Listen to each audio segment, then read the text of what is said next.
ओम नमो भगवते वासुदेवाय नमः। जय माता दी दोस्तों, आपके अपने चैनल धर्म साधना में आपका बहुत बहुत स्वागत है। माँ भगवती दुर्गा की कृपा आप और आपके पूरे परिवार पर सदा सर्वदा बनी रहे।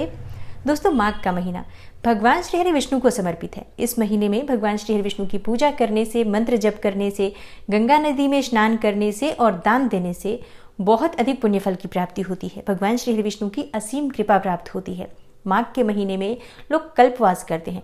प्रयागराज में जाकर पूरे महीने वो वहाँ पर गंगा के तट पर रहते हैं, स्नान करते हैं, दान देते हैं और बहुत अधिक पुण्य फल प्राप्त करते हैं। लेकिन अगर आप पूरे महीने में गंगा स्नान नहीं कर पाते हैं, किसी भी गंगा नदी के तट पर आप नहीं जा पाते हैं, स्नान नहीं कर पाते हैं गंगा नदी का, या फिर घर में भी आप ब्रह्म मुहूर्त में उठकर स्नान नहीं कर रहे हैं, क्योंकि बहुत से लोग माघ मास का स्नान करते हैं, वो अगर कल्पवास नहीं कर पाते हैं तो अपने घर में भी रहकर वो पूरे महीने माघ मास का सेवन करते हैं, व्रत धारण करते हैं, एक समय भोजन करते हैं और सुबह ब्रह्म मुहूर्त में उठकर भगवान श्री हरि विष्णु का मन में ध्यान करते हुए स्नान करते हैं, दान देते हैं और पूजा करते हैं। तो ये नियम लोगों के होते हैं, भक्त रखते हैं अपनी इच्छा अनुसार, अपनी शारीरिक क्षमता के अनुसार। लेकिन अगर आप ये सब नहीं कर पा रहे हैं तो मात्र मौनी अमावस्या यानी माघ मास की जो अमावस्या होती है, इस दिन अगर आप स्नान करते हैं, ब्रह्म मुहूर्त में उठकर मौन रहकर दान देते हैं, तो इससे आपको पूरे माघ मास का फल मिल जाता है। दोस्तों, माघ मास की अमावस्या को मौनी अमावस्या कहा जाता है और मौनी जैसा कि नाम से ही पता चलता है, चुप रहना। तो इस तिथि पर चुप रहकर अर्थात मौन धारण करके मुनियों के समान आचरण करते हुए अगर हम स्नान करते हैं तो इसका विशेष महत्व होता है। इस कारण ही माघ मास की जो अमावस्या होती है उसे मौनी अमावस्या कहा जाता है। माघ मास में गोचर करते हुए भुवन भास्कर भगवान सूर्यदेव जब चंद्रमा के साथ मकर राशि पर आसीन होते हैं तो ज्योतिष शास्त्र में उस काल को मौनी अमावस्या कहा जाता है। तो बहुत महत्वपूर्ण होती है मौनी अमावस्या। और शास्त्रों के अनुसार ये जो दिन होता है, मतलब मौनी अमावस्या का जो दिन होता है, प्रयागराज के संगम में स्नान का विशेष महत्व बताया गया है। इस दिन यहाँ पर देव और पितरों का संगम होता है। शास्त्रों में इस बात का उल्लेख मिलता है कि माघ के महीने में देवतागण प्रयागराज आकर अदृश्य रूप में गंगा स्नान करते हैं, संगम में स्नान करते हैं। और वही मौनी अमावस्या के दिन पितृगण भी होते हैं जो पितृलोक से संगम में स्नान करने आते हैं।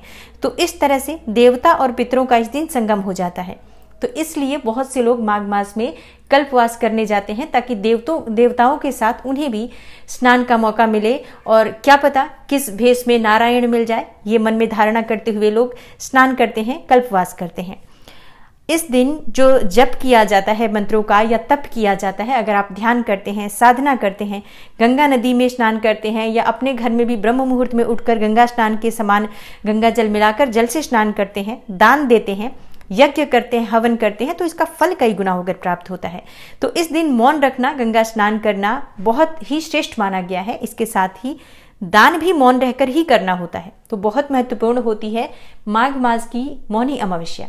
आज की वीडियो में हम जानेंगे कि मौनी अमावस्या पर हमें क्या करना चाहिए, क्या नहीं करना चाहिए, और विशेषकर पीपल की पूजा किस समय हम करें। ये प्रश्न आ रहे हैं कि पीपल की पूजा किस समय करनी चाहिए, पीपल में हमें पूजा किस प्रकार से करनी चाहिए, या कच्चा सूत कितनी बार लपेटना चाहिए, सोमवती अमावस्या है या नहीं। ये समस्त प्रकार के प्रश्न जो हैं ये कमेंट बॉक्स में आप लोगों के आ रहे हैं। तो इस बारे में आज की वीडियो में मैं बात करने वाली हूँ।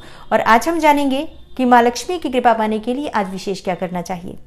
जीवन में बहुत अधिक परेशानी है, बहुत अधिक संकट है, संघर्ष है, बहुत अधिक आर्थिक संकट से जीवन गुजर रहा है। आर्थिक रूप से आप बहुत अधिक परेशान हैं, कर्ज में घिरे हुए हों, तो आज आपको किन चीज़ों का दान करना चाहिए और किस प्रकार से आज हम पीपल की विशेष पूजा करें जिससे कि मन की समस्त कामनाएं पूर्ण हो। आपके जीवन में चाहे धन प्राप्ति की कामना हो, संतान प्राप्ति की कामना हो, पितृदोष से परेशान हो या अपार धन संपदा की कामना हो, कोई भी कामना हो, आज पीपल की पूजा से वो पूर्ण हो जाती है। तो किस प्रकार से पीपल की पूजा करें, ये समस्त जानकारी आपको आज की वीडियो में मिलने वाली है। वीडियो को पूरा जरूर देखिए और अगर आपको आज की वीडियो अच्छी लगे तो लाइक भी जरूर कीजिए, शेयर भी जरूर कीजिए फैमिली फ्रेंड्स के साथ। और चैनल पर पहली बार आए हैं, अगर अभी तक आपने चैनल को सब्सक्राइब नहीं किया है तो आज की वीडियो आपको अच्छी लगे अगर तो चैनल को सब्सक्राइब जरूर कर लीजिए और बेल बटन को भी प्रेस कर लीजिए। इससे ये होगा कि इस चैनल पर जो नई वीडियो अपलोड होंगी उनकी नोटिफिकेशन आपको सही समय पर प्राप्त हो जाएगी।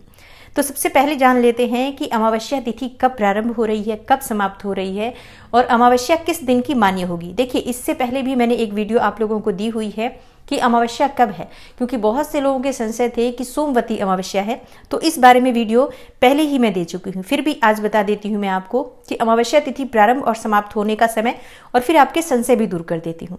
अमावस्या तिथि प्रारंभ हो रही है 31 जनवरी को सोमवार के दिन, जो कि बहुत से लोगों का मानना है कि अगर सोमवार के दिन प्रारंभ हो रही है तो ये सोमवती अमावस्या है।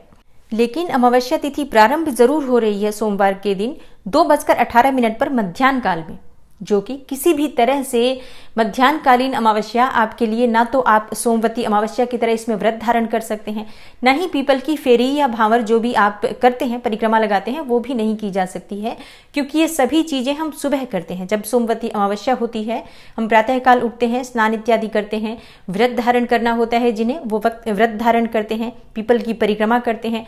ये सब सूर्योदयकालीन समय होता है। लेकिन इस बार जो अमावस्या है शाम के समय शुरू हो रही है, तो शाम के समय परिक्रमा नहीं कर सकते हैं पीपल की, तो ये सोमवती अमावस्या की तरह मान्य नहीं होगी। हाँ, इस बार जो अमावस्या है मंगलवार के दिन मान्य होगी, क्योंकि 11:15 तक मंगलवार के दिन अमावस्या है, तो सूर्योदय व्यापिनी तिथि हमें मंगलवार को प्राप्त हो रही है। इसलिए भौमवती अमावस्या इस बार जो मौनी अमावस्या है वो मान्य होगी 1 फरवरी के दिन। तो 1 फरवरी को हम मंगलवार के दिन व्रत भी धारण कर सकते हैं अगर चाहे तो। जो भी भक्त अमावस्या का व्रत धारण करना चाहते हैं वो 1 फरवरी के दिन धारण करेंगे। स्नान दान नियम जो अमावस्या के होते हैं वो सब 1 फरवरी के दिन किए जाएंगे। तो अगर आप अमावस्या पर यानी मौनी अमावस्या पर गंगा स्नान करने जा सकते हैं तब तो अत्यंत ही श्रेष्ठ है। बहुत से भक्त प्रयागराज में भी गंगा स्नान कर रहे हैं। लेकिन अगर आप ऐसा नहीं कर पाते हैं तो अपने घर में ही आप अगर ब्रह्म मुहूर्त में उठकर स्नान करते हैं तो ये गंगा के समान ही पुण्य फल देने वाला होता है। स्नान के जल में आपको थोड़ा सा गंगा जल जरूर मिलाना है, थोड़े से काले तिल डाल लीजिए और फिर आप अपने घर में ही ब्रह्म मुहूर्त में स्नान करें।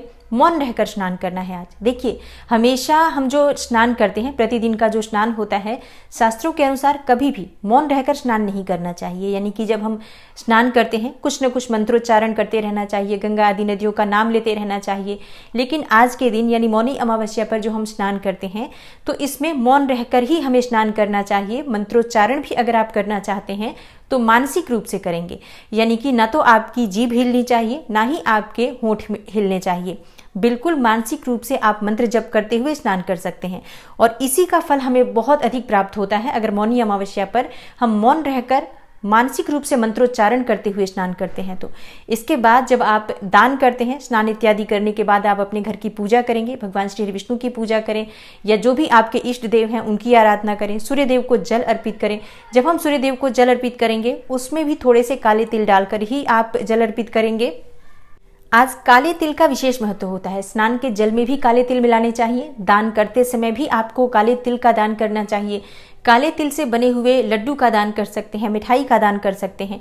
काले तिल का दान करने से संकटों से मुक्ति मिलती है। किसी भी प्रकार की ग्रह बाधा से आप बहुत अधिक परेशान हैं, जीवन में राहु केतु शनि का प्रभाव इतना अधिक है कि मन की जो व्यथा है आप किसी से कह नहीं पाते हैं, बहुत अधिक परेशान रहते हैं, आर्थिक संकटों से घिरे हैं, बीमारियों से घिरे हैं या फिर घर में बहुत अधिक कलह क्लेश रहता है। आज आप अपने घर से तिल का दान कीजिए। तिल से बनी हुई मिठाई का दान कर सकते हैं या काले तिल किसी भी मिट्टी के पात्र में रखकर किसी ब्राह्मण को दान कर दीजिए, किसी मंदिर के पुजारी को दान कर दीजिए। इससे आपके घर से समस्त प्रकार के संकटों का नाश हो जाता है। कलह क्लेश, दरिद्रता, गरीबी, समस्त प्रकार की परेशानियां, बीमारियां दूर हो जाती हैं काले तिल के दान से। तो आप चाहे किसी भी चीज का दान आप कर सकते हैं आज, लेकिन काले तिल का दान अवश्य करना चाहिए। आज किन चीजों का दान काले तिल के अलावा आप कर सकते हैं? देखिए, आज आप चाहें तो अन्न का दान कर सकते हैं, वस्त्रों का दान कर सकते हैं। ऊनी वस्त्र और कंबल का दान करना यानी गर्म वस्त्रों का दान करना आज बहुत श्रेष्ठ होता है। किसी गरीब को, किसी जरूरतमंद व्यक्ति को इन चीजों का अगर आप दान करते हैं तो उसका फल आपको बहुत अधिक प्राप्त होता है। इसके अलावा आज आप खीर की सामग्री दान कर सकते हैं, जैसे कि दूध, चावल, चीनी। ये वस्तुएं आप किसी मंदिर में दान करें या किसी पुजारी को दान करें, किसी ब्राह्मण को दान करते हैं तो इससे आपका चंद्रमा शुभ होता है। चंद्रमा अगर शुभ हो जाता है तो मानसिक परेशानियों से आपको मुक्ति मिलती है, मन मजबूत होता है, तो इंसान सही फैसले लेता है अपने जीवन में और उसे सफलता की प्राप्ति होती है। तो अपनी शक्ति, अपने सामर्थ्य के अनुसार, अपनी इच्छा के अनुसार आप किसी भी चीज का दान कर सकते हैं, लेकिन आज आपको तिल का दान जरूर करना है। और अब जान लेते हैं कि पीपल की पूजा किस समय करनी है, क्योंकि पीपल की पूजा अमावस्या तिथि पर बहुत महत्वपूर्ण होती है। अगर आपके घर के आसपास पीपल है तो आप पूजा करने अवश्य जाइए। किस समय में जाएंगे? देखिए, पीपल पूजा के लिए जो समय उपयुक्त होता है वो सूर्योदय काल के बाद होगा, क्योंकि शनिवार के दिन जब हम पूजा करते हैं पीपल की तो ब्रह्म मुहूर्त में करते हैं, शनिदेव की कृपा पाने के लिए, शनि दोषों से मुक्ति पाने के लिए। आज यानी अमावस्या तिथि है, मंगलवार का दिन है, तो हम सूर्योदय के बाद पूजा करेंगे। सूर्योदय काल अभी आप अगर देखें तो 7 बजे के आसपास हो रहा है, तो 7 बजे से लेकर आप 10 बजे तक, 10:30 बजे तक पूजा कर सकते हैं, कोई समस्या नहीं है। लेकिन प्रयास करें जितनी जल्दी जाकर आप पीपल की पूजा कर पाते हैं उतना ही अच्छा होगा। तो सूर्योदय के बाद आप पूजा कर सकते हैं। और अब जानते हैं कि किन चीज़ों का प्रयोग आपको पीपल की पूजा में करना है। देखिए, आज अमावस्या तिथि है तो पीपल में हमें दूध अवश्य अर्पित करना है। थोड़ा सा कच्चा दूध, अगर आपको गाय का मिल जाता है सर्वोत्तम है। गाय का ना मिले तो जो भी दूध आपके पास उपलब्ध हो, कच्चा होना चाहिए, उबला नहीं होना चाहिए। तो आपको एक पात्र में थोड़ा सा दूध लेना है, जल लेना है, और इसके बाद इस जल में आपको थोड़े से काले तिल डालने हैं। कोई भी मीठी वस्तु डाल लीजिए, या तो शक्कर डाल सकते हैं आप, मिश्री या शहद भी डाल सकते हैं, ना हो तो आप चीनी भी डाल सकते हैं। जल को मीठा कर लीजिए। मीठा जल हमें पीपल की जड़ में अर्पित करना चाहिए। इससे एक तो जीवन में मिठास आती है, जीवन से जितनी भी परेशानियां हैं वो दूर होती हैं। और आज मान्यता है कि अमावस्या तिथि पर माँ लक्ष्मी वास करती हैं पीपल के वृक्ष में। तो जब हम पीपल की पूजा करते हैं, पीपल में जल अर्पित करते हैं, पीपल के पास माँ लक्ष्मी के मंत्रों का स्मरण करते हैं, भगवान श्री हरि विष्णु के नाम का स्मरण करते हैं, तो इससे श्री हरि विष्णु सहित माँ लक्ष्मी की कृपा हमें प्राप्त होती है। मतलब स्थायी लक्ष्मी की कृपा हमें प्राप्त होती है। तो आज हमें पीपल में ये सभी वस्तुएं अर्पित करनी है। इसके अलावा जब आप पीपल की पूजा करने जा रहे हैं तो आपके पास धूप दीप अवश्य होना चाहिए। अगर आपके पास पीले पुष्प हो, सफेद पुष्प हो, जरूर ले लीजिए। पीपल की पूजा जब हम करते हैं तो भगवान श्री कृष्ण स्वरूप में, भगवान श्री हरि विष्णु का साक्षात स्वरूप मानकर पूजा करनी चाहिए। देखिए, पीपल की पूजा किसी भी दूसरी पूजा से ज्यादा फलदायी होती है, बहुत शीघ्र फल देने वाली होती है। कारण क्या होता है, मैं हमेशा आपको बताती हूँ। पीपल एकमात्र ऐसा वृक्ष है जिसमें समस्त देवी देवताओं का वास माना गया है। हमारे पितरों की पुण्य आत्माएं, पवित्र आत्माएं इस पीपल के वृक्ष में निवास करती हैं। तो जब हम पीपल की पूजा करते हैं, समस्त देवी देवताओं का आशीर्वाद हमें प्राप्त हो जाता है, हमारे पितरों का आशीर्वाद हमें प्राप्त हो जाता है, और हम जिस भी कामना से पूजा करते हैं वो शीघ्र फलीभूत होती है।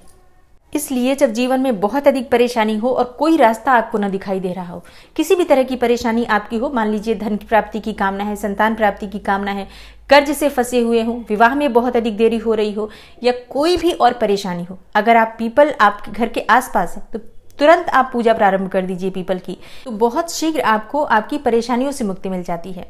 तो आज आप पीपल में जल अर्पित करेंगे, दूध अर्पित करेंगे, धूप दीप वहां पर अर्पित करेंगे। इसके अलावा आपको पीपल की परिक्रमा करनी है। आप चाहे तो 7 परिक्रमा कर सकते हैं, चाहे तो 21 परिक्रमा कर सकते हैं। आपके पास समय हो तो 108 परिक्रमा कर सकते हैं। और मौनी अमावस्या पर परिक्रमा करते समय पीपल में कच्चा सूत भी लपेटना चाहिए। कच्चा सूत या कलावा, कोई भी वस्तु जो आपके पास उपलब्ध हो, अगर आप आज के दिन परिक्रमा करते हुए और पीपल में लपेटते हैं वो, तो मन की आपकी जो परेशानियां हैं वो दूर होती हैं, कामनाएं पूर्ण होती हैं, भगवान श्री हरि विष्णु की और माँ लक्ष्मी की असीम कृपा आपको प्राप्त होती है। और पीपल की परिक्रमा करने से संघर्षों से मुक्ति मिलती है। जो भाग दौड़ जीवन में लगा हुआ है, बहुत परिश्रम के बाद भी आपको सफलता नहीं मिलती है, तो आज आप अगर पीपल की परिक्रमा करेंगे तो आपको आपके जीवन में सफलता की प्राप्ति होती है। बहुत अधिक मानसिक रूप से परेशान है तो पीपल की 108 परिक्रमा कीजिए। और पीपल के नीचे सरसों तेल का दीपक प्रज्वलित कीजिए। अपने मन की जो भी परेशानी है, जो भी समस्या है, वो पीपल वृक्ष के नीचे अपने पितरों का मन में ध्यान करते हुए कहिए। भगवान श्री हरि विष्णु का मन में ध्यान करें, शिव जी का ध्यान करें, या आपके जो भी इष्ट देवता हैं उनका मन ही मन स्मरण करते हुए अपने मन की समस्या, परेशानी, दुख कहते हैं, तो शीघ्र ही आपके दुख से आपको मुक्ति मिलती है। और आपके मन की चाहे जो भी कामना हो, आज पीपल वृक्ष के नीचे कहने से पूजा करें। पूजा करने के बाद अपने मन की कामना कहें तो बहुत शीघ्र पूर्ण होती है।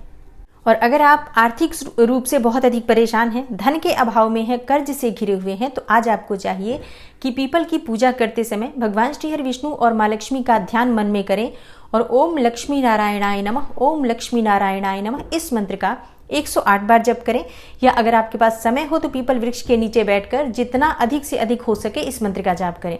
उसके बाद माँ लक्ष्मी से, श्री हरि विष्णु से प्रार्थना करें कि हे माँ लक्ष्मी, हे श्री हरि विष्णु, हे लक्ष्मी नारायण, आप दोनों मेरे घर में स्थायी रूप से वास करें और मेरी परेशानियों को दूर करें।